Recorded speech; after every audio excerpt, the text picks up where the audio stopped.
Maya Chen watched in stunned silence as her grandfather's calligraphy set scattered across the hallway floor, black ink bleeding into abstract patterns on the white linoleum. The antique bamboo brushes he'd given her for her 16th birthday rolled under lockers, while students stepped around the mess, their eyes averted in that universal language of "not my problem."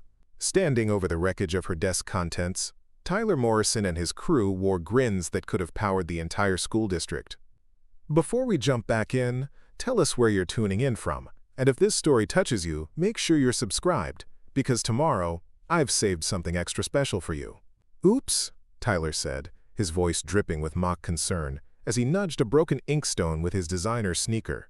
"Guess your little art project got a bit messy." What Tyler Morrison didn't know was that the quiet girl picking up ink-stained papers had spent the last 8 years perfecting forms that could break boards twice as thick as his skull. What he couldn't see beneath Maya's oversized sweater was a black belt that represented thousands of hours of discipline, focus, and the kind of controlled power that could end his reign of terror in approximately 30 seconds. But Maya Chen had learned patience from the same grandfather whose gift now lay destroyed at her feet. And patience meant waiting for exactly the right moment to show bullies what happened when they pushed too far.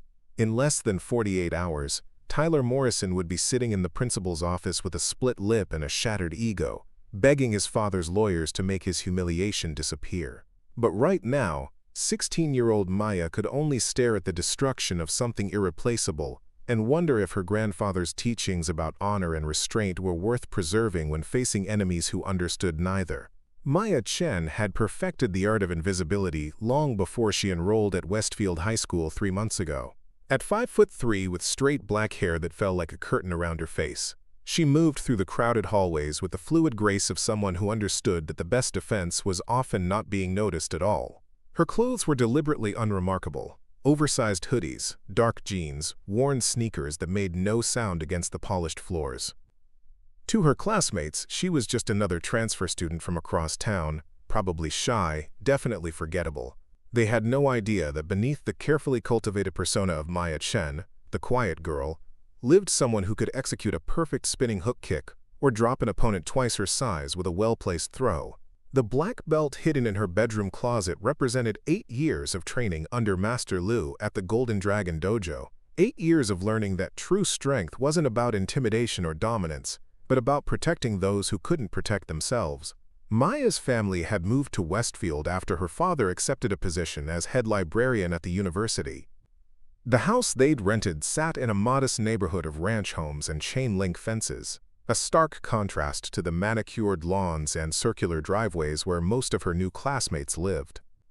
Her parents, both professors who valued education above material possessions, had chosen Westfield High for its academic reputation, not realizing they were sending their daughter into a social ecosystem as rigidly stratified as any ancient caste system.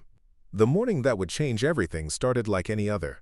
Maya arrived at school 30 minutes early, preferring the empty hallways to the chaos that erupted when 500 teenagers descended on the building. She made her way to her favorite spot in the library, a corner table near the poetry section where she could work on her art projects without interruption. This morning, she was carefully arranging her grandfather's calligraphy set, preparing to work on a piece for her advanced placement art portfolio. The set was her most treasured possession, a gift from her maternal grandfather, who had passed away the previous spring. Master Chen had been a renowned calligrapher in Taiwan before immigrating to America, and the brushes, inkstones, and bamboo cases he'd given her were family heirlooms, passed down through 3 generations. Each brush was perfectly balanced, the bamboo handles worn smooth by decades of use. The inkstones were carved from slate that had been quarried in the mountains of Anhui Province, their surfaces polished to mirror perfection. Maya had been working with the set every morning, creating pieces that blended traditional Chinese characters with modern artistic interpretations. Her current project was a meditation on the concept of inner strength, using flowing brushstrokes to illustrate how true power often appeared gentle on the surface. She found a peaceful irony in the fact that she was exploring themes of hidden strength, while concealing her own martial arts background from everyone around her. The library was Maya's sanctuary, a place where Mrs. Patterson, the elderly librarian, had quickly recognized her love of learning and given her unofficial permission to use the space as her personal studio. Mrs. Patterson had even helped her obtain special permission to store her art supplies in a locked cabinet, understanding that the traditional materials were both valuable and irreplaceable. As Maya arranged her brushes and prepared her ink, she allowed herself a rare moment of contentment. Westfield High had its challenges. The social hierarchies were more pronounced than anything she'd experienced at her previous school, but she'd managed to navigate the first quarter without drawing unwanted attention. Her grades were excellent, her teachers appreciated her quiet diligence, and she'd successfully avoided the kind of confrontations that seemed to follow other students who didn't fit the established social order. What Maya didn't know was that her careful invisibility had already been pierced by someone whose hobby was identifying and exploiting weakness in others. Tyler Morrison ruled Westfield High with the casual brutality of someone born to privilege and raised without consequences. At 6 feet tall, with perfectly styled brown hair and the kind of athletic build that came from personal trainers rather than actual dedication, he moved through the school like a feudal lord surveying his domain. His father owned half the commercial real estate in the county, his mother chaired the school board, and his older brother had graduated as valedictorian before earning a full scholarship to Princeton. Tyler had inherited the family's sense of entitlement without any of their academic achievement, creating a volatile combination of influence and insecurity. Tyler's kingdom consisted of the usual suspects found in any high school hierarchy. Jake Martinez, his lieutenant, was built like a linebacker and possessed the intellectual depth of a puddle. Jake's primary qualification for inner circle membership was his willingness to laugh at Tyler's jokes and intimidate anyone who didn't. Brandon Hawthorne, the third member of their trinity, brought a different kind of value to the group. His father was the police chief, which meant their various infractions never quite made it onto permanent records. Together, they had created a culture of fear that permeated every corner of Westfield High. Teachers looked the other way when homework assignments went missing or when certain students arrived at class visibly shaken. The administration, led by Principal Davis, who owed his position to the Morrison family's political connections, treated their behavior as harmless teenage hijinks rather than systematic harassment.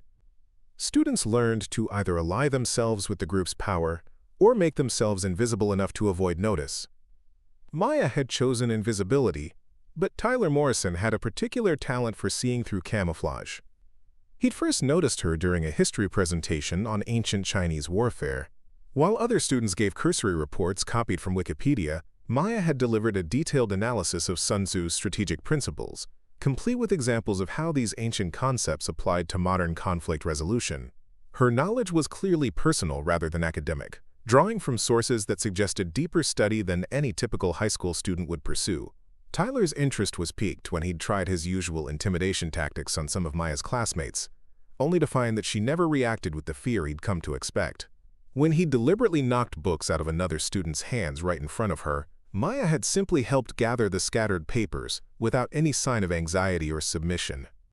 When he'd made cruel comments about students who couldn't afford the latest fashion trends, Maya had continued working on her assignments as if he didn't exist. This indifference was intolerable to someone whose entire identity depended on being the center of attention, whether through admiration or fear. Tyler began to study Maya with the same focus he usually reserved for identifying the weaknesses of his next victim.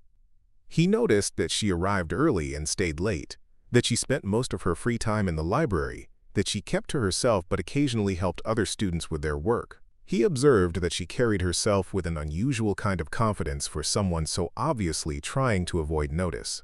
Most importantly, Tyler realized that Maya Chen represented everything he secretly feared about himself. She was intelligent where he was mediocre, principled where he was opportunistic, and genuinely confident where his bravado masked deep insecurity. She was also, he suspected, much stronger than she appeared, though he couldn't yet identify the source of that strength. The decision to target Maya wasn't made in a moment of rage or impulse. Tyler Morrison planned her destruction with the same methodical approach his father used in hostile corporate takeovers. He spent 2 weeks studying her routines, identifying her vulnerabilities, and waiting for the perfect opportunity to establish dominance. What he discovered was that Maya's greatest weakness was also her greatest strength. She cared deeply about the few things that mattered to her. The calligraphy set was perfect. Tyler had observed Maya's morning routine in the library, noting how carefully she handled each piece. how her entire demeanor changed when she worked with the traditional materials. He'd researched enough to understand that the set was likely valuable, certainly irreplaceable, and obviously meaningful beyond its monetary worth.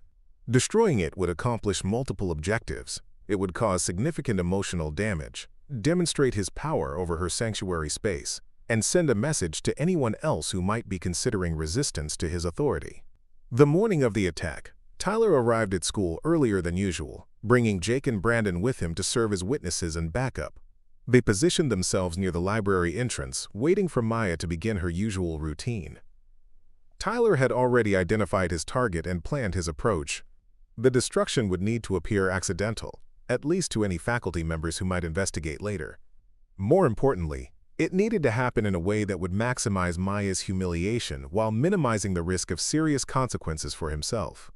Maya was completely absorbed in her work when Tyler made his move. She had arranged her grandfather's brushes in order of size, prepared her ink with the careful attention that Master Chen had taught her, and begun sketching the preliminary strokes for a new piece. The character she was forming represented the Chinese concept of hidden dragon, the idea that true power often remained concealed until the moment it was needed most. Well, what do we have here? Tyler's voice cut through the library's peaceful silence like a blade through silk. Maya looked up to find him standing beside her table, Jake and Brandon flanking him in a formation that blocked any easy escape route. Looks like our little transfer student has some expensive hobbies.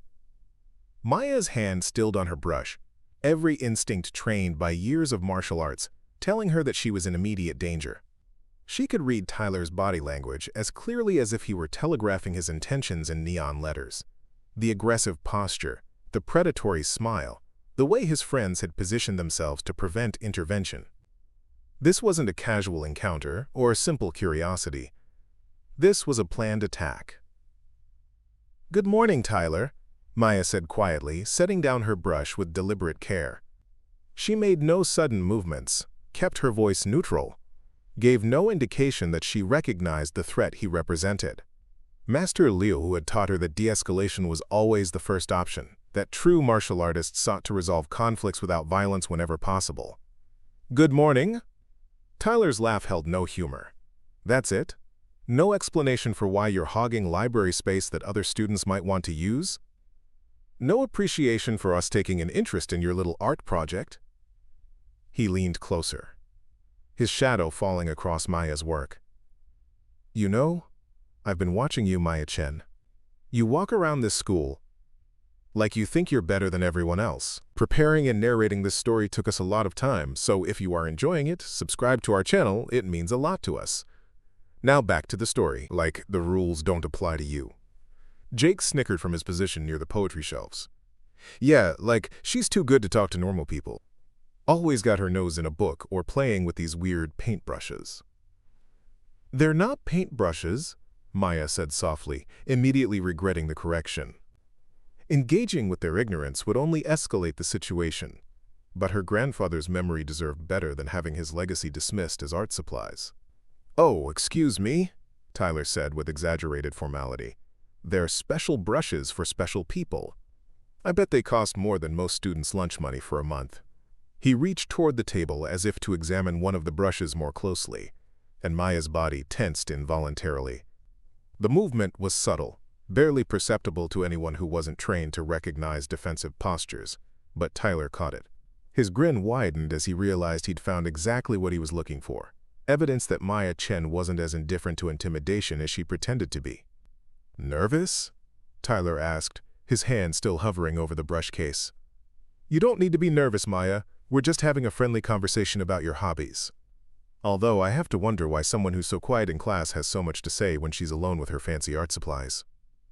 Brandon shifted his weight, blocking the sight line from Mrs. Patterson's desk.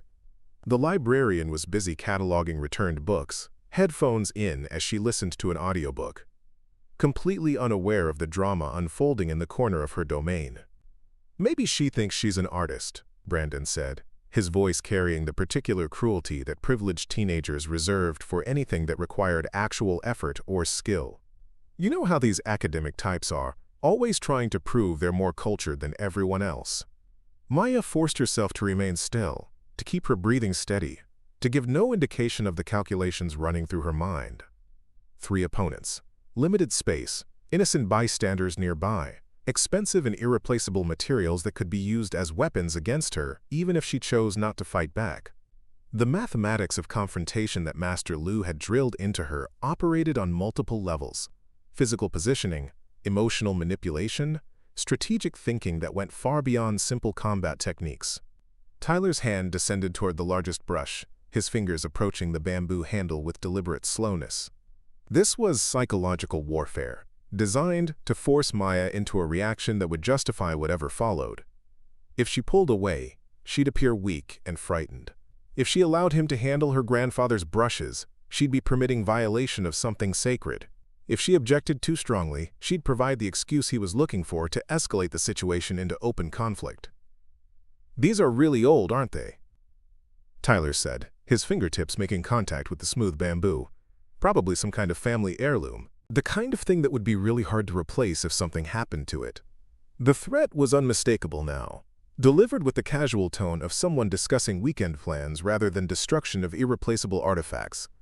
Maya watched Tyler's face, noting the way his eyes gleamed with anticipation, the slight tension in his shoulders that suggested he was prepared to move quickly if she tried to stop him. "They belonged to my grandfather," Maya said, her voice steady despite the fury building in her chest. "He was a master calligrapher in Taiwan before he came to America. The brushes are over 70 years old." Tyler's grin became genuinely predatory. Personal history, emotional significance, irreplaceable value.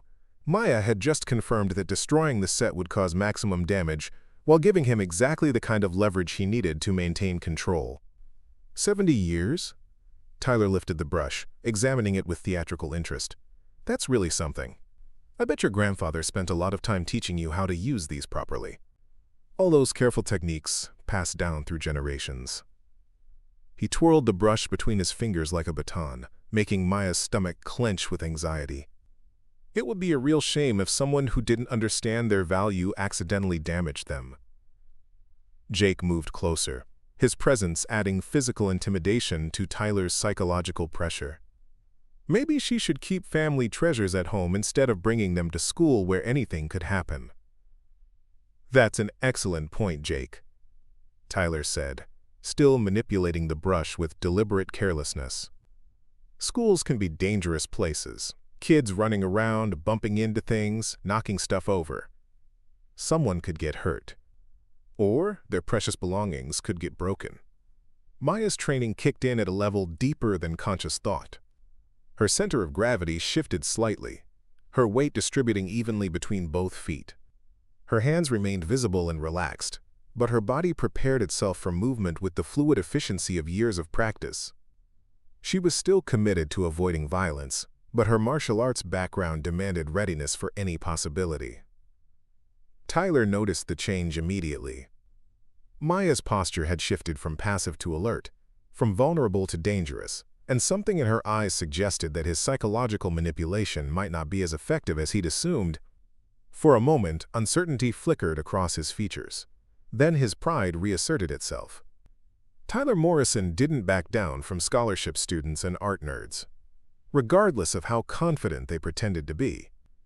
If Maya Chen thought she could intimidate him with some kind of tough girl act, she was about to learn how wrong she was. "You know what I think?" Tyler said, his voice taking on a harder edge. "I think you've been getting away with too much special treatment around here. Coming in early, staying late, acting like the library is your personal studio. Maybe it's time someone taught you that public spaces are for everyone." He dropped the brush. Maya moved before conscious thought could intervene, her body reacting with the trained reflexes of someone who'd spent years learning to catch falling objects, to maintain balance under pressure, to respond to unexpected situations with fluid grace. Her hand snapped out with a speed that surprised everyone present, including herself, and caught the falling brush inches before it would have struck the floor. The movement was too fast, too precise, too obviously trained to pass for natural reflexes. For a split second, the mask of Maya Chen, quiet student, slipped completely, revealing glimpses of someone who moved with the controlled power of a martial artist. Tyler's eyes widened slightly, then narrowed with interest rather than concern. Instead of being intimidated by Maya's display of skill, he was energized by it. She'd just revealed that she was hiding something significant, and nothing excited a predator more than discovering that their prey might actually be worth hunting. "Well, that was impressive," Tyler said slowly, making no move to take back the brush Maya had caught. "Really impressive reflexes there, Maya. Almost like you've had some kind of training."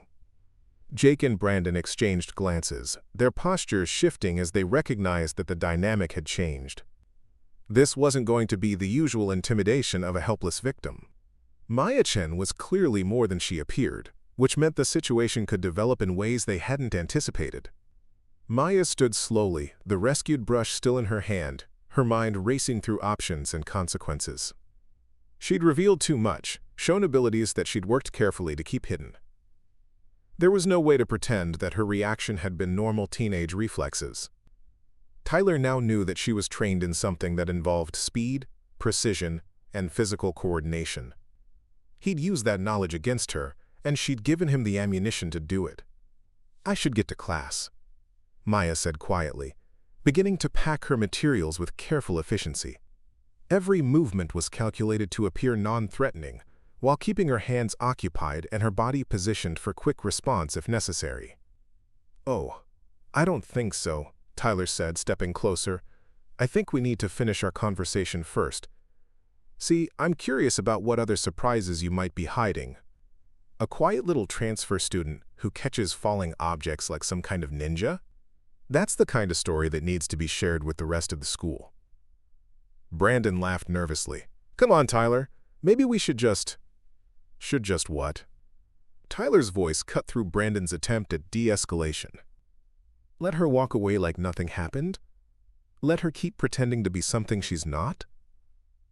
His attention focused back on Maya with laser intensity. "I don't like people who lie about who they are, Maya. And I really don't like people who think they can play games with me." Maya finished packing the last of her brushes, her movements deliberately calm and methodical.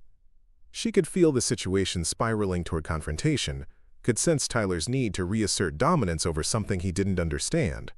Her grandfather's voice echoed in her memory, reminding her that true strength often meant accepting small defeats to avoid larger conflicts. "I'm not playing games," Maya said, shouldering her bag. "I just want to get to class on time." Tyler stepped sideways, blocking her path to the exit.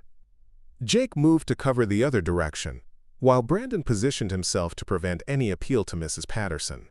They'd done this before, Maya realized. This wasn't improvised intimidation. This was a coordinated effort to isolate and control her. "Here's the thing about class," Tyler said conversationally. "You can be a few minutes late, and nobody really cares. Teachers expect it from time to time. But what they don't expect is for students to cause scenes in the library. Loud arguments, things getting knocked over, maybe some of those precious art supplies getting scattered around." The threat was crystal clear. Tyler was offering her a choice: submit to whatever humiliation he had planned, or he'd create a disturbance that would damage her materials and probably get her in trouble with the administration. Either way, he'd have demonstrated his power over her while gathering information about whatever skills she was hiding. Maya looked at each of their faces, reading the mixture of excitement and nervousness that suggested they were committed to this course of action but uncertain about how far they were willing to take it. Tyler was clearly the decision-maker, driven by ego and the need to maintain his reputation. Jake and Brandon were followers, more interested in maintaining their social positions than in actually harming anyone. "What do you want?" Maya asked quietly. Tyler's smile returned, broader and more satisfied than before. She'd asked the right question, acknowledging his power to make demands rather than continuing to pretend this was a casual encounter. "I want honesty," Tyler said. "I want you to tell us exactly what kind of training you've had that lets you move like that. I want to know what else you're hiding under that shy little girl act. And I want you to understand that keeping secrets from people who run this school is a really bad idea." Maya considered her options. She could tell them about her martial arts background, but that would only intensify Tyler's interest while potentially putting other students at risk if he decided to test her abilities. She could continue to downplay her skills, but Tyler had already seen enough to know she was lying. She could try to leave, but they'd positioned themselves to prevent that, without creating exactly the kind of disturbance Tyler had threatened. "I take some self-defense classes," Maya said finally, offering a partial truth that might satisfy his curiosity without revealing the full extent of her training. "My parents thought it would be good for me to know basic protection." Tyler nodded thoughtfully, as if seriously considering her explanation. "Self-defense classes. That makes sense. Responsible parents, new school, want to make sure their daughter can take care of herself." He paused, his expression shifting to something more calculating. "The thing is, Maya, what I saw wasn't basic anything. That was advanced training, probably years of it. So I'm going to ask you one more time. What exactly are you hiding?" The question hung in the air between them, charged with the tension of a moment that would define everything that followed. Maya realized that Tyler Morrison wasn't going to be satisfied with evasions or partial truths. He'd identified her as a puzzle to be solved, a challenge to his authority that needed to be addressed decisively. She also realized that her grandfather's teachings about patience and restraint were about to be tested in ways Master Chen had never imagined when he'd passed down his wisdom to a teenage girl trying to navigate the social warfare of American high school politics. Maya Chen stood in the library of Westfield High School, surrounded by students who had no idea they were threatening someone capable of ending their harassment in 30 seconds or less, and made the decision that would change everything that followed. "I've been studying martial arts for 8 years, Maya said quietly.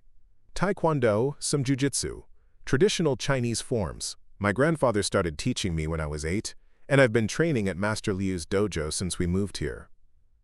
Tyler's eyes lit up with genuine interest rather than intimidation. This was even better than he'd hoped. Not just a scholarship student with attitude, but an actual fighter hiding among the general population of Westfield High. The possibilities for entertainment were endless. 8 years, Tyler repeated slowly. "And what belt are you?" Maya hesitated, knowing that her answer would either end the confrontation or escalate it beyond any hope of peaceful resolution. Tyler Morrison didn't seem like someone who would be impressed by her achievements. He seemed like someone who would view them as a direct challenge to his authority. "Black belt," Maya said, "2nd degree." The silence that followed was heavy with implications. Jake and Brandon exchanged nervous glances, suddenly less certain about their positions in what they'd assumed would be a routine intimidation session. Tyler's expression shifted through surprise, interest, and something that might have been respect before settling into a cold calculation that made Maya's skin crawl. "A black belt," Tyler said finally. "2nd degree. That's really impressive, Maya. Really impressive."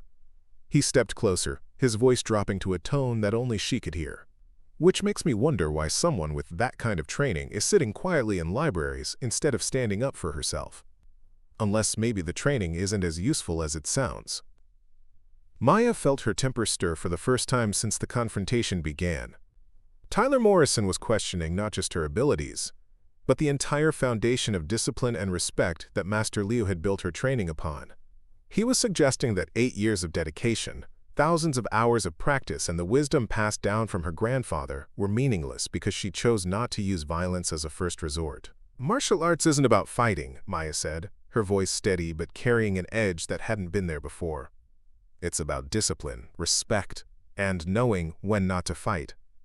Tyler laughed, a sound devoid of humor or understanding. "That sounds like something people say when they're afraid to test their training against real opposition. Kind of like saying you're a great driver but never actually getting behind the wheel." Jake, emboldened by Tyler's apparent lack of concern, decided to add his own commentary. "Yeah, what's the point of learning to fight if you're too scared to actually do it? Sounds like a waste of time and money to me." Maya's hands clenched involuntarily, her body responding to the insult, even as her mind worked to maintain control. These people understood nothing about the discipline she'd cultivated, the respect she'd learned to show for the power she carried, or the responsibility that came with abilities they couldn't comprehend. They saw her restraint as weakness and her wisdom as fear. "Maybe," Tyler said thoughtfully, "we should give you a chance to prove that all that training was worth something. Help you demonstrate whether martial arts actually works in real situations." The challenge was unmistakable now, delivered with the casual tone of someone suggesting a friendly competition rather than an act of aggression that could result in serious injury for everyone involved. Maya realized that Tyler Morrison had moved beyond simple intimidation into something much more dangerous. He was actively trying to provoke her into violence. "I don't want to fight you," Maya said clearly, making sure her words were loud enough for Mrs. Patterson to hear if the librarian happened to be listening. "I just want to go to class." "Of course you don't want to fight," Tyler said, his voice carrying perfectly pitched mockery. "Because deep down you know that all that fancy training doesn't mean anything when you're facing someone who's not afraid of you. Someone who doesn't buy into the mystical martial arts nonsense." Brandon, perhaps sensing that this situation was escalating beyond what they'd originally planned, tried to inject a note of reason. "Tyler, maybe we should just what?" Tyler's voice turned harsh as he focused his attention on Brandon. "Let her walk away thinking she's won something? Let word get around that we backed down from some scholarship kid who thinks she's a ninja?" His gaze returned to Maya, cold and calculating. "No, I think we need to settle this properly." Maya realized that Tyler Morrison had committed himself to a course of action that could only end in confrontation. His ego, his reputation, and his need to maintain dominance over the social structure of Westfield High had combined to create a situation where backing down was no longer an option for him. He'd maneuvered himself into a position where he had to either defeat her or lose face in front of his followers. What Tyler Morrison didn't understand was that Maya Chen had spent 8 years learning not just how to fight, but how to end fights quickly and decisively. Her grandfather's training had emphasized the importance of finishing conflicts before they could escalate, of using minimum force to achieve maximum effect, and of ensuring that anyone who chose violence as a solution would regret that choice for a very long time. But Maya also understood that using her abilities against Tyler Morrison would change everything about her life at Westfield High. She'd become either a target for revenge or a reputation to be tested by every other student who thought they could prove themselves against her. The quiet existence she'd built would be shattered, replaced by constant vigilance and the knowledge that every interaction carried the potential for violence. "Last chance," Tyler said, his voice carrying the finality of an ultimatum. "Prove that your training means something, or admit that you're just another scared little girl who's been wasting everyone's time with fantasy nonsense." Maya looked at Tyler Morrison, at Jake Martinez, at Brandon Hawthorne, and realized that her grandfather's wisdom about patience and restraint had never anticipated dealing with people who viewed those virtues as weaknesses to be exploited. Master Chen had lived in a world where respect was earned through demonstration of character, rather than demanded through intimidation. Master Lu taught martial arts to students who understood the responsibility that came with their abilities. Tyler Morrison understood neither responsibility nor respect. He understood only power and the use of that power to control others. Maya realized that her choice wasn't between fighting and avoiding conflict. It was between allowing his behavior to continue unchallenged or teaching him that some people couldn't be intimidated. She set her bag down carefully, making sure her grandfather's brushes were protected from whatever was about to happen.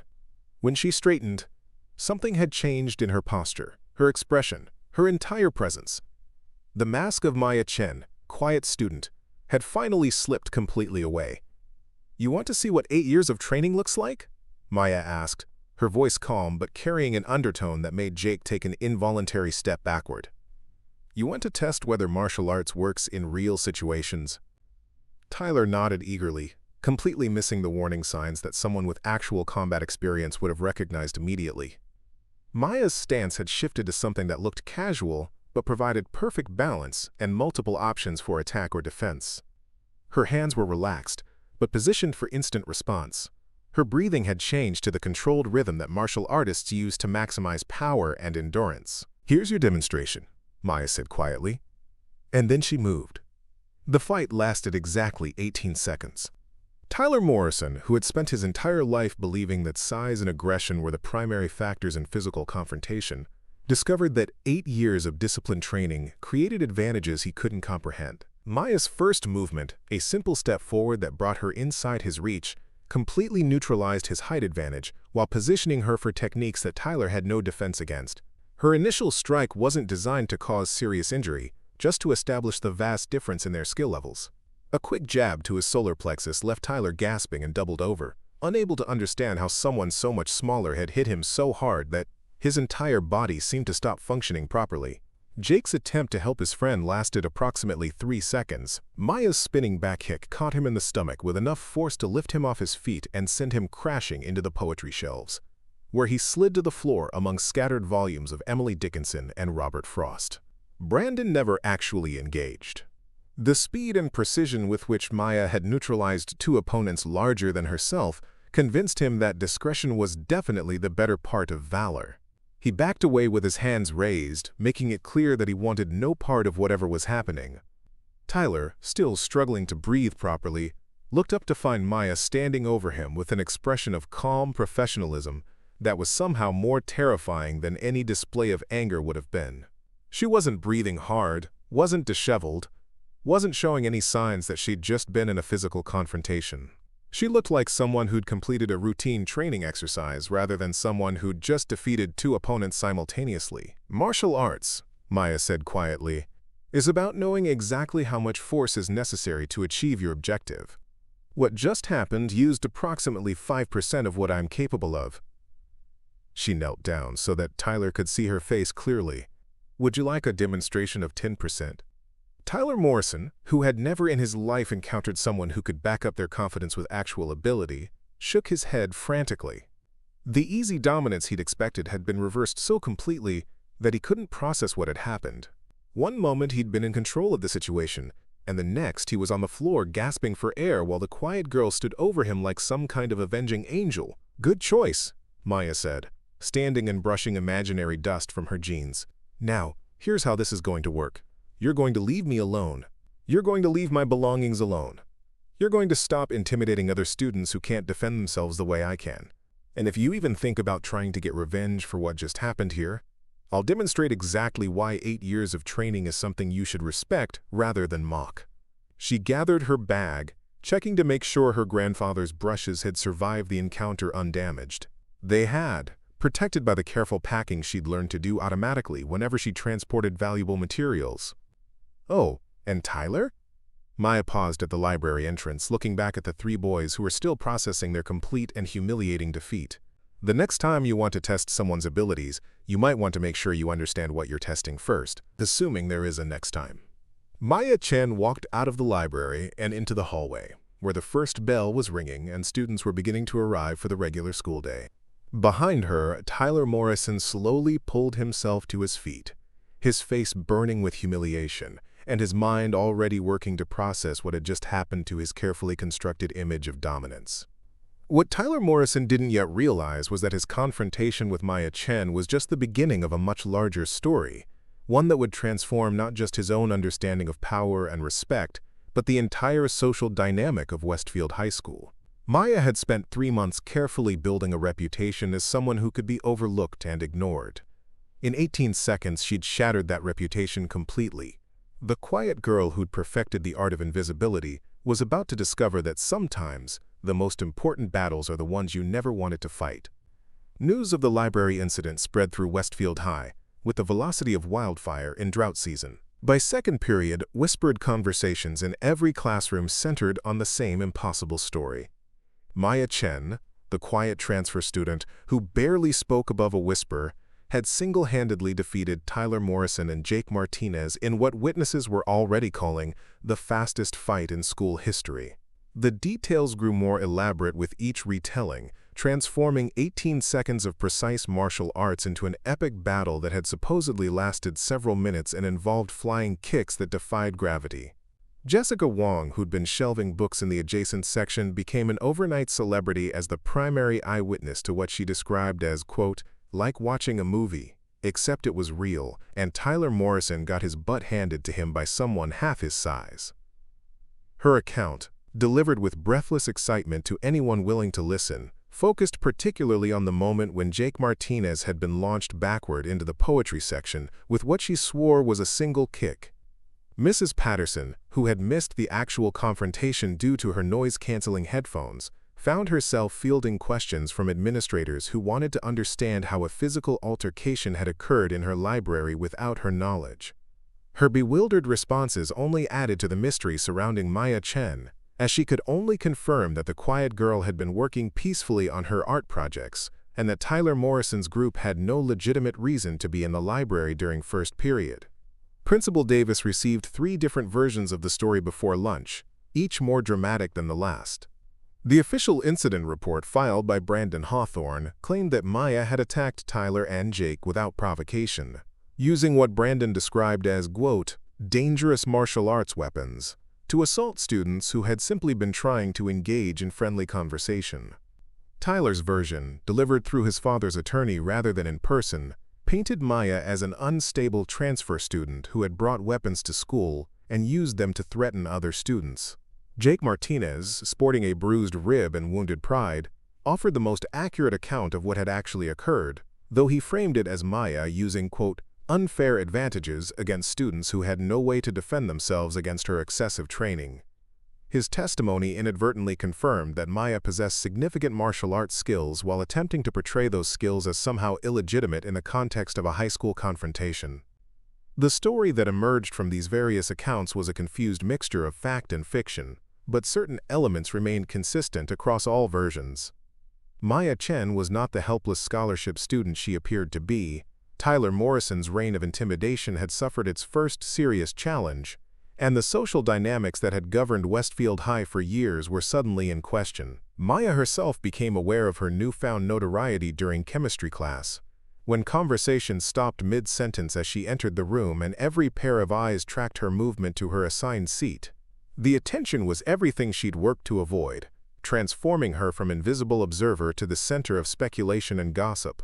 Students who had never acknowledged her existence now studied her with mixtures of curiosity, admiration, and wariness. Sarah Martinez, Jake's younger sister, approached Maya's lab bench with the cautious respect typically reserved for dangerous animals. "Is it true you know karate?" she asked quietly, glancing around to make sure their conversation wouldn't be overheard by students loyal to Tyler's faction. "Something like that," Maya replied, focusing on measuring chemicals for their assigned experiment. She decided that acknowledging her abilities was less dangerous than allowing wild speculation to fill the information vacuum, but she had no intention of providing detailed demonstrations or explanations. "My brother said you moved like someone in those martial arts movies," Sarah continued. "He said it was over before he even understood what was happening." Maya looked up from her measurements, noting the mixture of fear and respect in Sarah's expression. Jake Martinez had apparently learned something from their brief encounter, and that lesson was being transmitted through his family network to other students who might be considering their own challenges to her abilities. "Your brother and his friends made some poor choices this morning," Maya said carefully. "I hope they'll make better ones going forward." The conversation was interrupted by Mr. Peterson's announcement that they would be working with hydrochloric acid for the day's experiment, requiring extra safety precautions and careful attention to proper handling procedures. Maya welcomed the distraction, losing herself in the familiar rhythms of scientific methodology, while her classmates whispered speculation about her background and abilities. But even chemistry class couldn't provide complete refuge from the consequences of her morning's actions. 3 seats behind her, Melissa Crawford was conducting a whispered interview with anyone who claimed knowledge about Maya's background, compiling information that would undoubtedly appear on social media before the end of the school day. Maya could hear fragments of the conversation. Heard she's been training since she was little. Probably knows those pressure point things that can paralyze people. Tyler Morrison's father is going to lose his mind when he finds out. The mention of Tyler's father sent a chill down Maya's spine. Richard Morrison was not someone who accepted challenges to his family's authority gracefully, and his son's humiliation would undoubtedly trigger a response designed to restore the Morrison family's reputation for invincibility. Maya realized that her 18-second demonstration of martial arts superiority had likely created enemies far more dangerous than Tyler Morrison himself. During lunch, Maya discovered that her usual table in the cafeteria's quiet corner had been transformed into a destination for curious students hoping to catch a glimpse of the girl who'd allegedly performed impossible feats of combat prowess. She abandoned her normal routine and ate in the library, where Mrs. Patterson welcomed her with a knowing smile and questions about whether she was feeling all right after her eventful morning. "I heard there was some excitement in here earlier," Mrs. Patterson said, her tone carefully neutral as she organized returned books. Tyler Morrison and his friends don't usually spend time in the library during first period. They were interested in my art supplies, Maya replied, which was technically accurate while avoiding the more complicated details of what had transpired. Mrs. Patterson nodded thoughtfully. I've noticed that Tyler tends to take interest in things that belong to other students, usually students who aren't in a position to object to his attention. She paused in her work, fixing Maya with a direct look. I hope he didn't damage anything important to you. No damage, Maya said, though she realized that the psychological impact of the confrontation would have lasting consequences regardless of whether her grandfather's brushes had been physically harmed. Everything valuable is safe.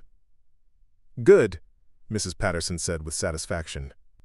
Some things can't be replaced, and some people need to learn that not everyone will tolerate their behavior indefinitely. The librarian's comment suggested that Maya's actions had been observed and approved by at least one faculty member, which might provide some protection against administrative retaliation. But Maya also understood that Mrs. Patterson's support would only extend so far if pressure from the Morrison family became serious enough to threaten the librarian's own position. Maya's afternoon classes became exercises in managing unwanted attention while trying to maintain some semblance of normal academic routine. In history class, Mr. Williams made several pointed comments about how conflicts throughout human civilization had been resolved through demonstrations of superior force, his eyes frequently settling on Maya as he discussed military strategies and decisive battles. The not-so-subtle references to her morning's activities made it clear that news of the library incident had reached the faculty and was being interpreted through various lenses depending on the teacher's perspective. English class proved more challenging when Mrs. Foster assigned impromptu presentations on the theme of unlikely heroes in literature. Maya found herself analyzing the character of Scout Finch from To Kill a Mockingbird, while half the class clearly connected her literary analysis to her own recent transformation from quiet observer to active participant in Westfield High's social conflicts. Scout learns that standing up for what's right sometimes requires courage that you don't know you possess until the moment you need it. Maya explained to her classmates, who listened with unusual attention to her typically brief contributions to class discussions. She discovers that heroism isn't about being fearless. It's about doing what needs to be done despite being afraid of the consequences.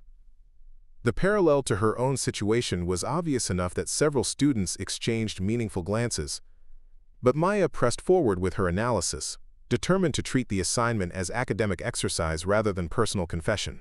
The most important lesson Scout learns is that real courage means finishing what you start, even when you know from the beginning that you're probably going to lose. Maya continued. Sometimes the value of taking a stand isn't measured by whether you win or lose, but by whether you're willing to defend your principles when it matters most. Mrs. Foster nodded approvingly at Maya's analysis, though her expression suggested she understood the subtext of the presentation as clearly as everyone else in the room. When Maya finished speaking, the silence that followed carried weight beyond typical classroom response to student presentations. Excellent analysis, Maya, Mrs. Foster said finally. Harper Lee understood that the most meaningful conflicts are often fought by people who never sought confrontation, but found themselves in situations where stepping back would mean abandoning their values. The bell-ending sixth period released Maya from the increasingly uncomfortable scrutiny of classmates who seemed to be evaluating her every word for insights into her character and motivations. She gathered her materials quickly, hoping to avoid the clusters of students who had begun forming around her desk after each class ended. Her escape was blocked by Maya Chen, a senior who shared Maya's surname but no family relationship. Amanda was everything Maya was not: outgoing, popular, and completely integrated into Westfield High's social hierarchy through her position as student body treasurer and her relationship with the captain of the basketball team. "So we need to talk," Amanda said without preamble, positioning herself between Maya and the classroom exit. "The whole school is talking about what happened this morning, and people are starting to ask questions about whether we're related." Maya sighed inwardly, realizing that her actions had created complications she hadn't anticipated. Maya Chen had worked hard to establish her place in Westfield's social structure, and having her name associated with someone who'd physically confronted Tyler Morrison could threaten the careful relationships she'd built. "We're not related," Maya said simply. "Different families, just the same last name. You don't need to worry about any connection to whatever people are saying about me." Amanda's expression softened slightly, though she still seemed tense about the situation. "Look, I'm not trying to be mean, but Tyler Morrison's family has a lot of influence around here. His father basically controls the school board, and his mother chairs half the parent committees. People who cross them tend to find life at Westfield pretty uncomfortable." "Are you warning me or threatening me?" Maya asked quietly. "Warning you," Amanda said quickly. "Definitely warning you. Tyler might have gotten embarrassed this morning, but his father isn't going to let that slide. Richard Morrison doesn't just go after students who cause problems. He goes after their families, their scholarships, their college applications.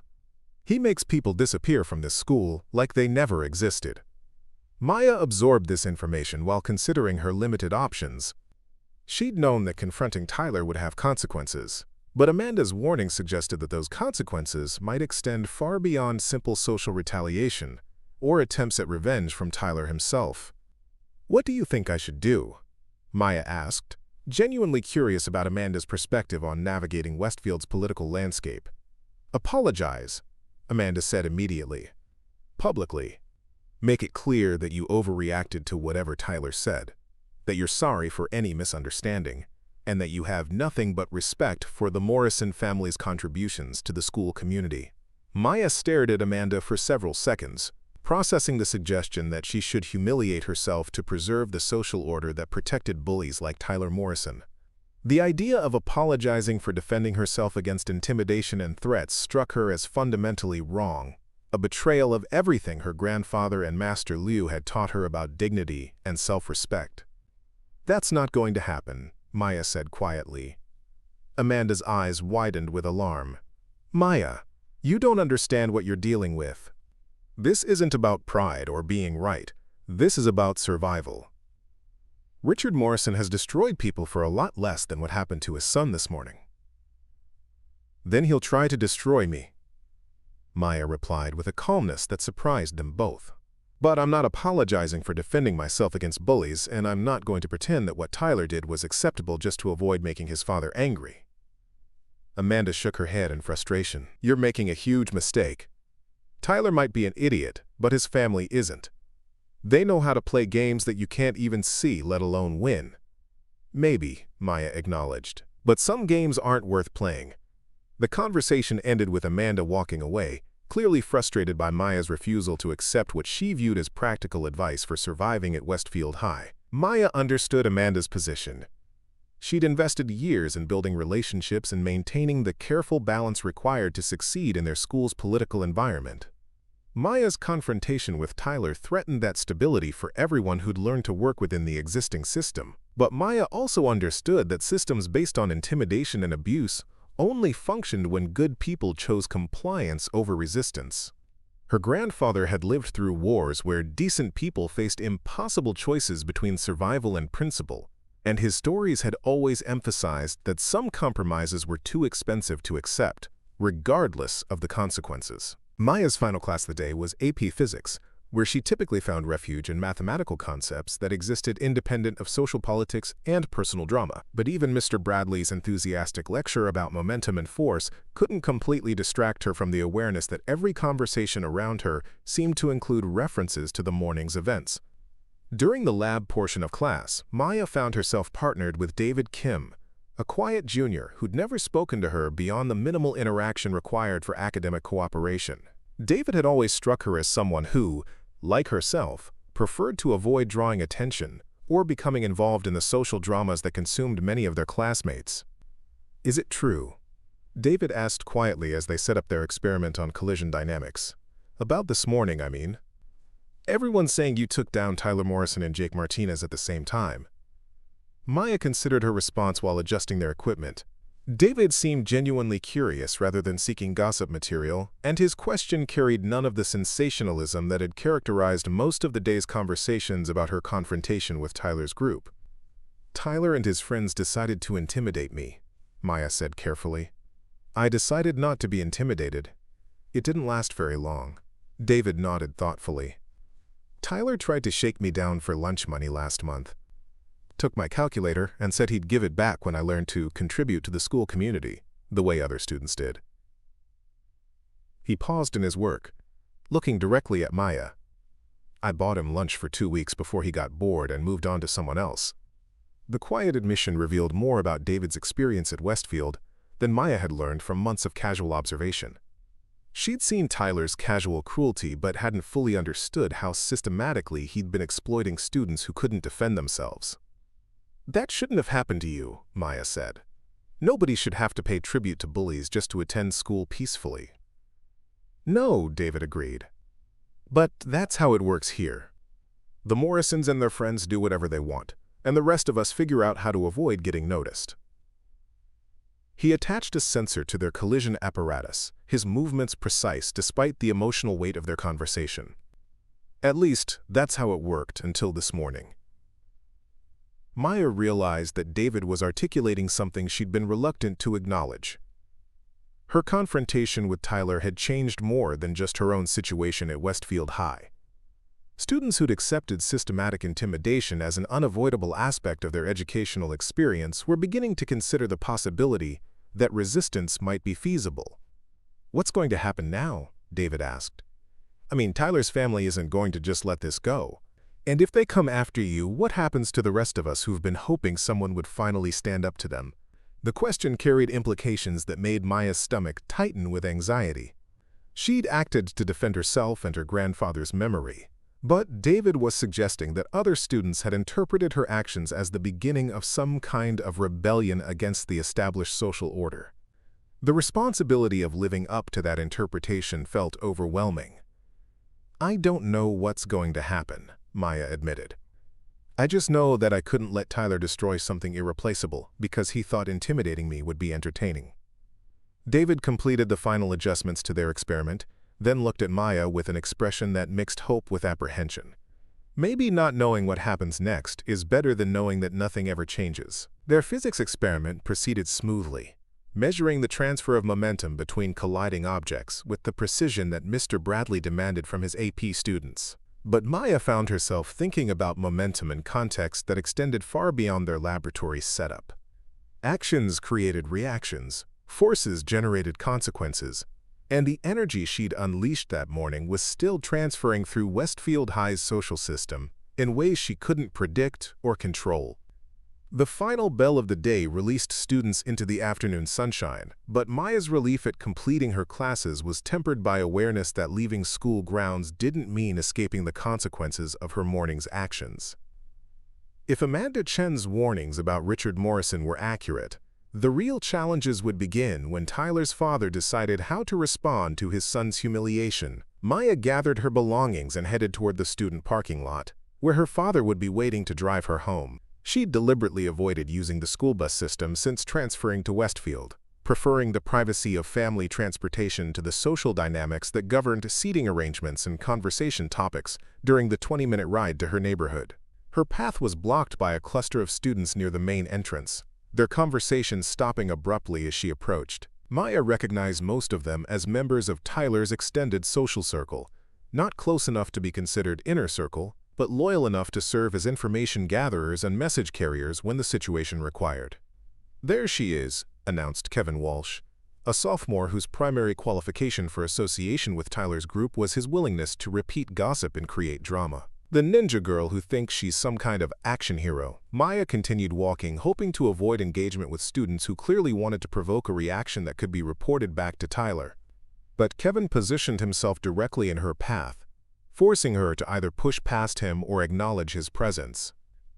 "I heard you attack Tyler and Jake without any warning," Kevin continued, his voice loud enough to attract attention from other students leaving the building.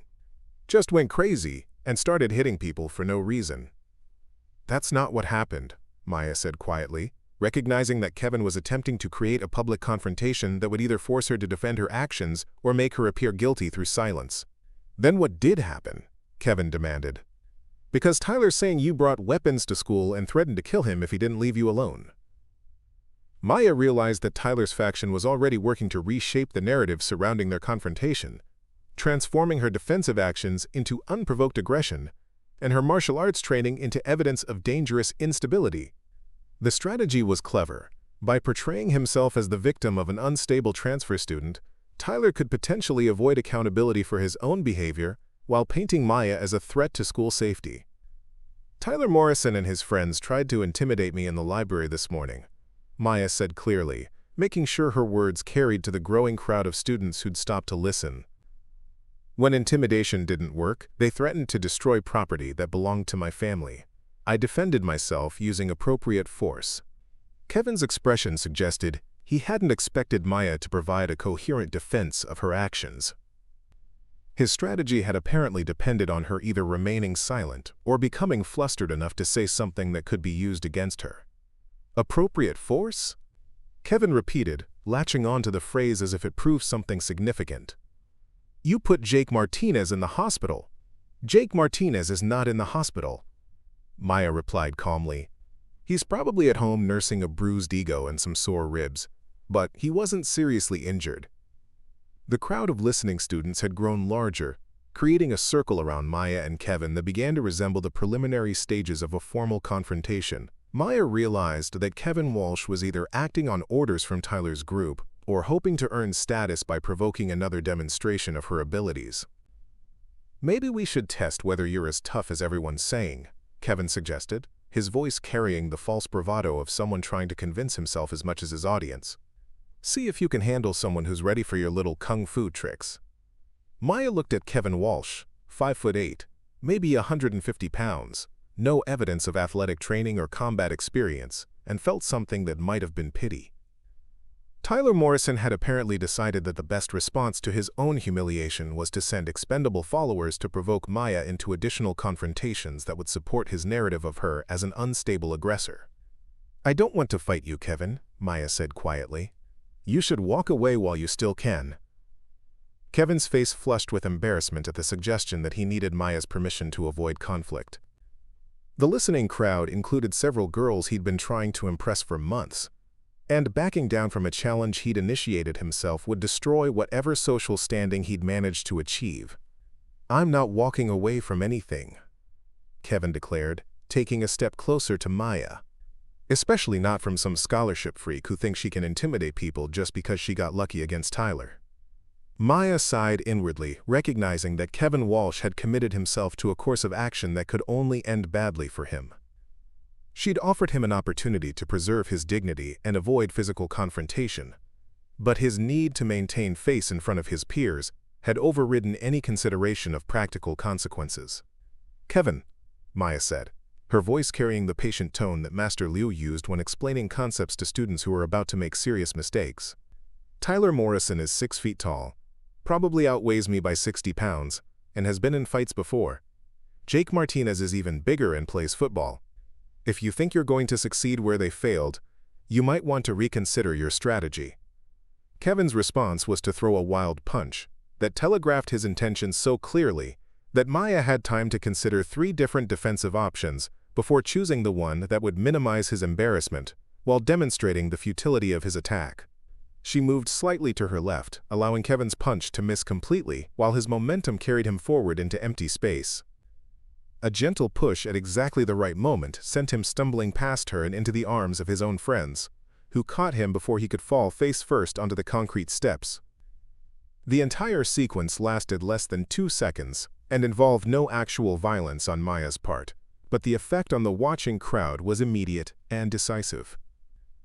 Kevin Walsh had thrown his best punch at someone standing directly in front of him and had somehow managed to miss completely, ending up off balance and dependent on his friends for support. Physics, Maya said conversationally, as if explaining a classroom demonstration. Objects in motion tend to stay in motion until they encounter an outside force. I just chose not to be that outside force. Kevin's face turned crimson as laughter rippled through the crowd of students who'd witnessed his failed attack. His attempt to prove himself against Maya had backfired spectacularly, leaving him looking foolish while simultaneously demonstrating her superiority without her needing to strike a single blow. You got lucky, Kevin muttered, though his heart clearly wasn't in the assertion. Kevin, Maya said gently, I'm trying to help you avoid making this worse for yourself. Please take the hint. Before Kevin could respond, the crowd began dispersing as teachers emerged from the building to investigate the commotion.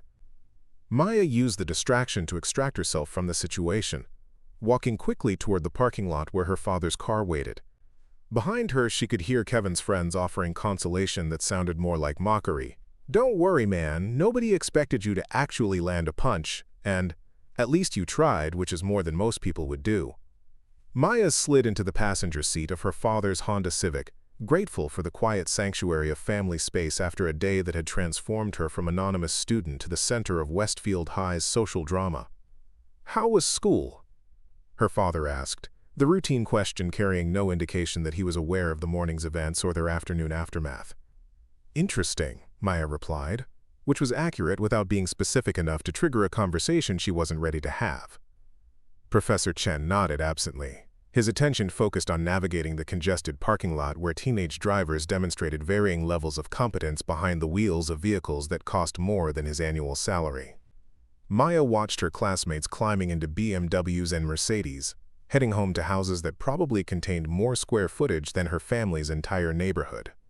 The contrast reminded her that her conflicts with Tyler Morrison existed within a larger context of social and economic inequality that extended far beyond personality clashes or martial arts demonstrations. Tyler's sense of entitlement wasn't just personal arrogance. It was the product of a system that had always confirmed his superiority through material advantages and social privileges that students like Maya could never access. But Maya had discovered that some advantages couldn't be purchased, and some forms of power couldn't be inherited.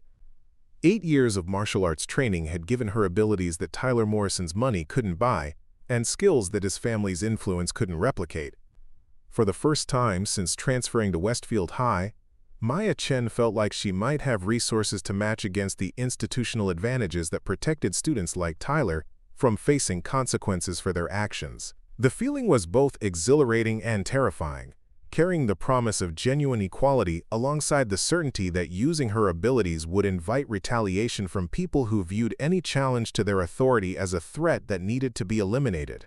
As her father's car pulled out of the Westfield High parking lot, Maya caught sight of Tyler Morrison standing near the main entrance, his phone pressed to his ear and his expression suggesting that he was reporting the day's events to someone whose response would determine everything that happened next. Maya Chen had won the first battle in a war she'd never wanted to fight, but she was beginning to understand that victory against Tyler Morrison himself might prove to be the easiest challenge she would face in the days ahead. The call Maya had been dreading came at 6:30 that evening, just as her family was finishing dinner. Her father answered with his usual cheerful greeting, but his expression quickly shifted to confusion, then concern, as the voice on the other end identified itself as Principal Davis requesting an immediate conference about serious allegations involving your daughter's conduct at school today.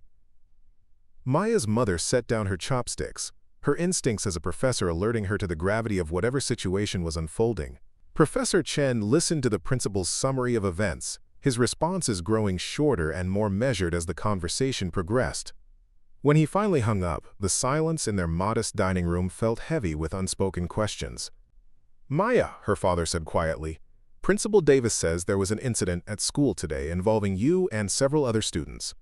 He says there are conflicting reports about what happened, but that physical violence occurred and that other parents are demanding action." Maya had spent the afternoon preparing for this conversation, but facing her parents' concerned expressions still felt like standing trial.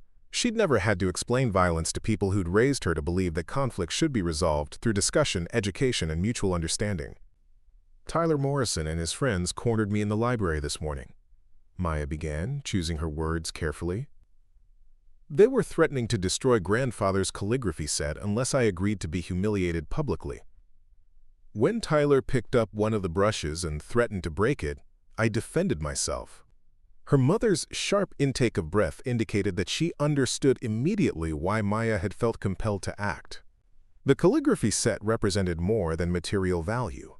It was the tangible connection to her father's memory and the cultural heritage he'd worked so hard to preserve through his immigration to America. "You fought them?" Professor Chen asked, his tone suggesting he was struggling to reconcile this information with his image of his quietly studious daughter. "I stopped them from destroying something irreplaceable," Maya corrected. "It lasted about 15 seconds. Nobody was seriously hurt, and Tyler Morrison learned that some people won't be intimidated by his family's money." Her parents exchanged glances that communicated volumes about their shared concern for Maya's safety and their pride in her willingness to defend principles they'd taught her to value. But Maya could also see the worry in their expressions as they contemplated the potential consequences of their daughter having physically confronted the son of Westfield's most influential family. "Principal Davis wants to meet with us tomorrow morning before school," her father continued. He mentioned that Tyler's parents are also requesting a conference, and that there might be disciplinary action depending on the findings of their investigation. Maya nodded, having expected this development. Schools had legal obligations to investigate reports of violence, regardless of the circumstances that had triggered the incidents.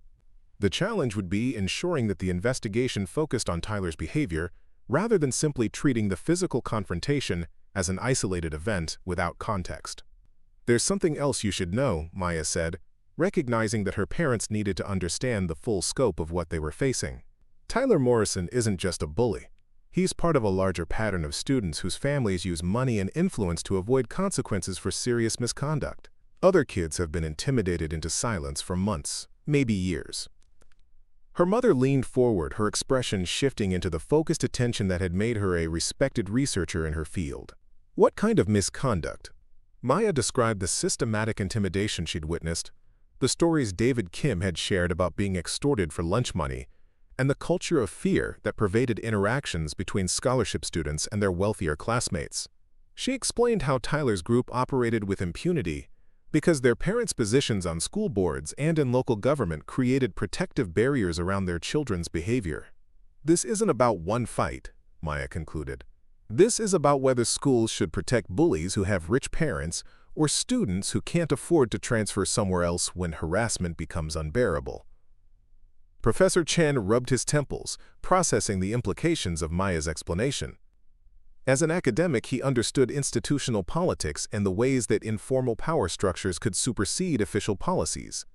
As a parent, he was struggling with the realization that his daughter had been navigating dangers he'd never fully recognized. "What do you want us to do?" her mother asked quietly. The question surprised Maya, who'd expected lectures about violence never being the answer and disappointment about her failure to find peaceful alternatives. Instead, her parents seemed to be treating her as a partner in deciding how to respond to the situation, rather than as a child who needed to be protected from the consequences of poor decisions. "I want to tell the truth," Maya said. "I want Principal Davis to understand that Tyler Morrison threatened to destroy family property, that he's been systematically intimidating other students, and that everything I did was necessary to prevent him from carrying out those threats." Her father nodded slowly. "Then that's what we'll do. But Maya, you need to understand that telling the truth might not be enough if the Morrison family decides to make this a legal matter rather than a school disciplinary issue." Maya had already considered this possibility during her sleepless hours the previous night. Richard Morrison had the resources to hire attorneys who could transform her defensive actions into assault charges, potentially creating a criminal record that would follow her through college applications and beyond. The same martial arts training that had protected her from Tyler's intimidation could be used to argue that she'd possessed unfair advantages in the confrontation. "I understand," Maya said, "but I'd rather face legal consequences for defending myself than live with knowing I let bullies destroy something that belonged to grandfather because I was afraid of what might happen if I stood up to them." The conversation was interrupted by Maya's phone buzzing with a text message from an unknown number. "Hope you enjoyed your moment of fame because it's about to end permanently. Some lessons are harder than others, but everyone learns their place eventually." Maya showed the message to her parents, who read it with expressions of growing alarm.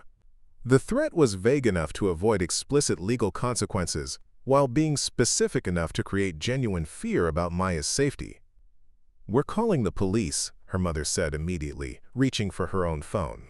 "Wait," Maya said, recognizing that involving law enforcement might escalate the situation beyond what she was prepared to handle. "Let's see what happens at tomorrow's meeting first. If they're making direct threats, it means they're scared of what I might say about Tyler's behavior." Professor Chen considered this assessment, his academic training helping him analyze the strategic implications of the message.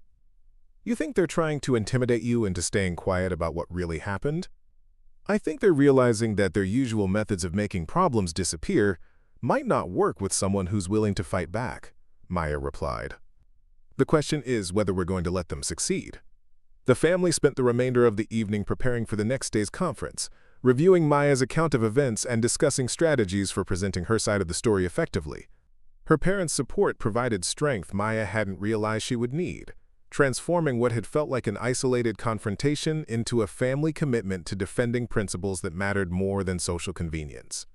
The next morning arrived with October rain that matched Maya's somber mood as she and her parents drove to Westfield High for the 8 o'clock conference. The empty parking lot and darkened windows created an atmosphere that felt more like approaching a tribunal than attending a routine school meeting.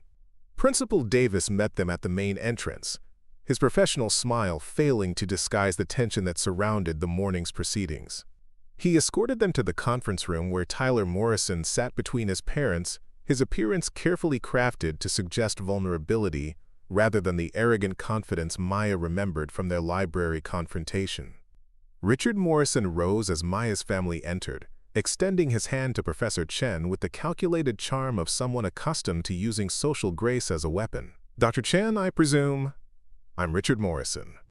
I wish we were meeting under more pleasant circumstances." Maya's father accepted the handshake with polite neutrality, recognizing the attempt to establish social dominance through implied familiarity with academic titles and professional courtesies. "Mr. Morrison, I understand there are concerns about yesterday's incident." Tyler's mother, elegant in the way that only unlimited financial resources could achieve, offered a sympathetic smile that managed to suggest both understanding and subtle condescension. "I'm sure this whole situation has been very stressful for your family." Teenagers can be so impulsive, especially when they're trying to adjust to new social environments. Maya recognized the strategy immediately, portraying her actions as the misguided attempts of an outsider to fit into a social system she didn't understand, rather than as justified responses to genuine threats and intimidation. Principal Davis called the meeting to order, reviewing the official reports that had been filed and outlining the school's policies regarding physical altercations between students. His presentation was carefully neutral, focusing on procedures and regulations rather than the specific circumstances that had led to the confrontation. "Tyler has provided a detailed account of yesterday's incident," Principal Davis continued, in which he describes attempting to engage Maya in friendly conversation about her art supplies before being attacked without warning or provocation. Maya's mother shifted in her chair, her expression suggesting she was having difficulty accepting this characterization of events. Professor Chen remained silent, but Maya could sense his growing skepticism about the version of reality being presented. Tyler himself spoke next, his voice carefully modulated to suggest confusion and hurt rather than anger. "I was just trying to be friendly, to welcome Maya to our school community. I noticed she was working on some really interesting art projects, and I wanted to learn more about Chinese calligraphy, because I think cultural exchange is important." The performance was impressive in its calculated innocence, transforming aggressive intimidation into curious appreciation and threatened destruction into educational interest. Maya realized that Tyler Morrison had spent considerable time preparing his account, probably with coaching from attorneys who understood how to frame incidents to minimize their client's culpability.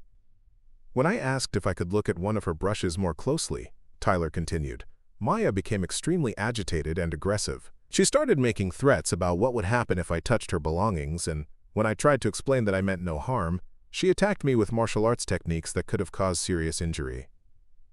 Maya's father cleared his throat, his academic training providing him with strategies for questioning testimony that didn't align with observable evidence.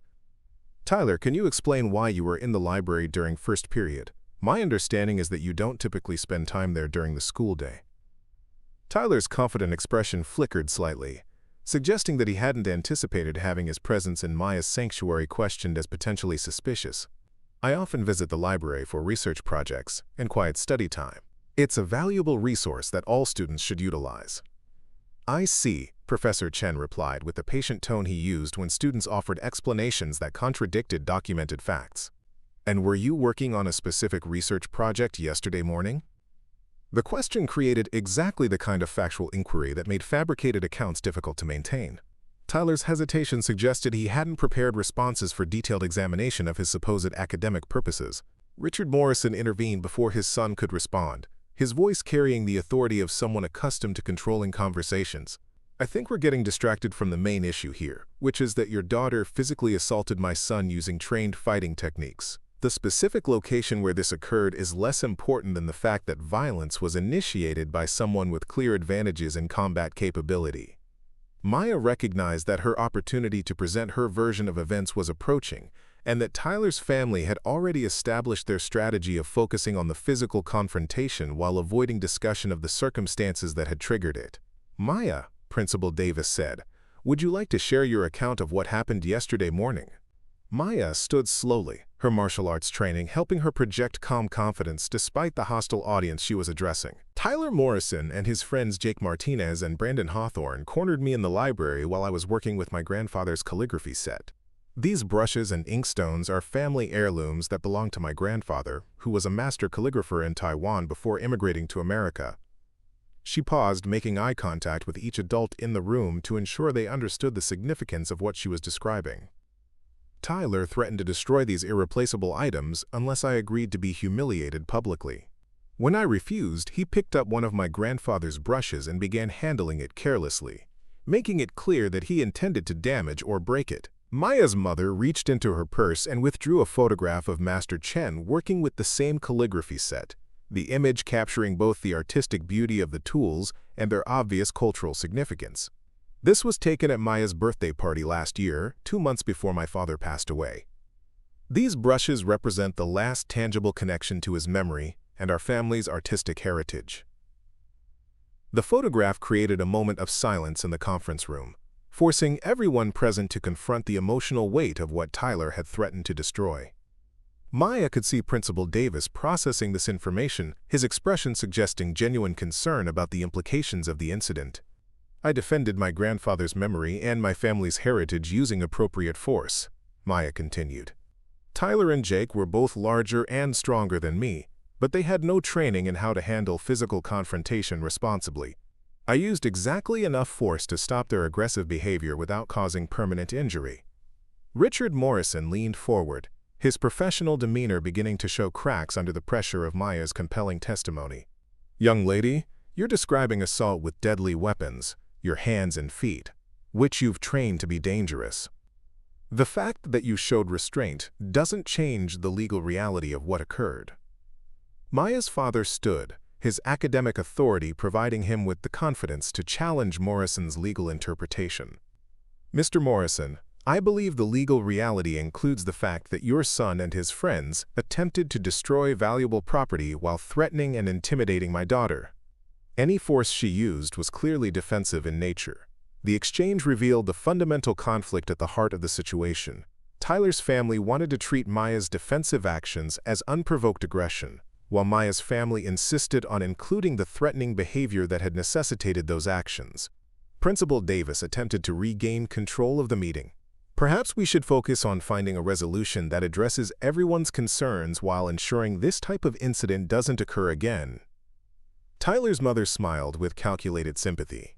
"Of course, we all want what's best for the students.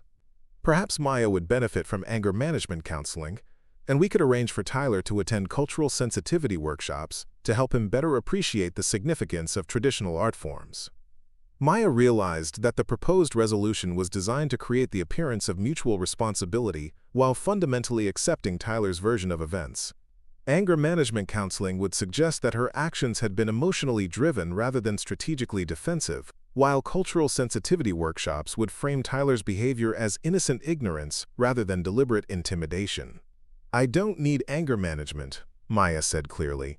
"I need assurance that students like Tyler Morrison will face real consequences for threatening and intimidating other students, especially those who can't afford to transfer schools when harassment becomes unbearable."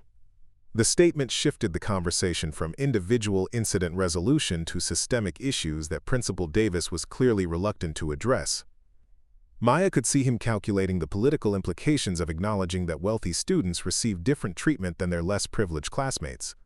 "Maya raises an important point," Professor Chen said, supporting his daughter's broader concerns. "This incident didn't occur in isolation. It was the result of a pattern of behavior that other students have apparently been enduring without recourse." Richard Morrison's carefully controlled facade finally cracked completely. "Are you suggesting that my son is some kind of systematic bully? That's a serious accusation that you'd better be prepared to support with evidence." Maya pulled out her phone, accessing the recording she'd made of Tyler's drug-dealing operation and the testimony she'd collected from other students who'd experienced similar intimidation. "I have evidence. Hours of it. Tyler Morrison and his friends have been operating a drug distribution network on school grounds, while using threats and intimidation to silence anyone who might report their activities." The conference room erupted into chaos as Tyler's parents demanded to see the evidence, while Principal Davis struggled to process the implications of Maya's accusations. Tyler himself had gone pale, clearly unprepared for his broader criminal activities to become part of the disciplinary discussion. Maya played a 30-second audio clip in which Tyler's voice could be clearly heard discussing prices for Adderall and threatening academic retaliation against a student who'd expressed reluctance to participate in the drug network. The recording eliminated any possibility that Maya's accusations were based on rumors or misunderstandings. "Where did you get this?" Richard Morrison demanded, his voice tight with barely controlled rage. "Tyler isn't as careful about his conversations as he thinks he is," Maya replied. "And students who've been victimized by his operation are eager to have someone finally willing to listen to their experiences." Principal Davis realized that the meeting had transformed from a simple disciplinary conference into a potential criminal investigation. The political calculations that had previously favored protecting Tyler Morrison were suddenly complicated by evidence of serious illegal activity that could expose the school administration to liability for failing to address known problems. "This is obviously some kind of elaborate setup," Tyler's mother said desperately. Maya planned this entire confrontation to justify making false accusations against Tyler. Maya's mother stood, her own professional authority providing her with the confidence to challenge Mrs. Morrison's increasingly frantic assertions. "Are you suggesting that my daughter orchestrated being threatened and intimidated so that she could then present evidence of criminal activity? That seems like an extraordinarily complex conspiracy for a 16-year-old girl to execute." The logic was undeniable, and Tyler's family clearly recognized that their position had become untenable. Maya had transformed their attempt to paint her as an unstable aggressor into a comprehensive exposure of Tyler's illegal activities and the institutional protections that had allowed those activities to continue. "I think we need to involve law enforcement," Principal Davis said finally, recognizing that the situation had moved beyond the scope of school disciplinary procedures. Richard Morrison made one final attempt to regain control of the narrative. "Any evidence obtained through illegal recording will be inadmissible in court proceedings. Maya has violated privacy laws that make her actions criminal regardless of what she thinks she discovered." Maya's father smiled with the quiet confidence of someone who'd done his homework. "Actually, New Jersey is a one-party consent state for audio recordings in public spaces where there's no reasonable expectation of privacy. Maya's recordings were obtained legally and will be admissible in any relevant proceedings."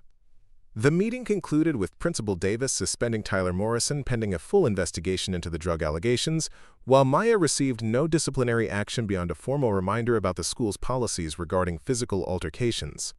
Tyler's parents left threatening legal action, but their threats carried less weight given the criminal exposure their son now faced. 3 months later, Maya Chen stood in the Westfield High Auditorium addressing an assembly about bullying prevention and student empowerment. Tyler Morrison was facing drug distribution charges that would likely prevent his admission to any reputable college, while his father was under investigation for corruption related to his attempts to cover up his son's activities. The systematic changes at Westfield High included anonymous reporting systems for harassment, mandatory training for faculty about recognizing intimidation tactics, and partnerships with local law enforcement to address criminal activity on school grounds. Maya's courage in standing up to Tyler Morrison had created ripple effects that protected dozens of other students who'd been suffering in silence. During her presentation, Maya held up her grandfather's calligraphy set, the brushes and inkstones gleaming under the auditorium lights. "Sometimes defending what matters most requires courage you didn't know you possessed," she told her classmates. "But the alternative, allowing fear to prevent you from standing up for your principles, means losing the things that make life worth living." The quiet girl who'd perfected the art of invisibility had become a voice for students who'd never believed their voices mattered. Maya Chen had learned that true strength wasn't about avoiding conflict, but about choosing the right battles and fighting them with everything you had. As the assembly concluded and students filed out discussing Maya's message, She carefully packed her grandfather's brushes, knowing that Master Chen would have been proud of how she'd honored his memory. Some things were worth fighting for, and some fights were worth winning, regardless of the cost. Up next, you've got 2 more standout stories right on your screen. If this one hit the mark, you won't want to pass these up. Just click and check them out.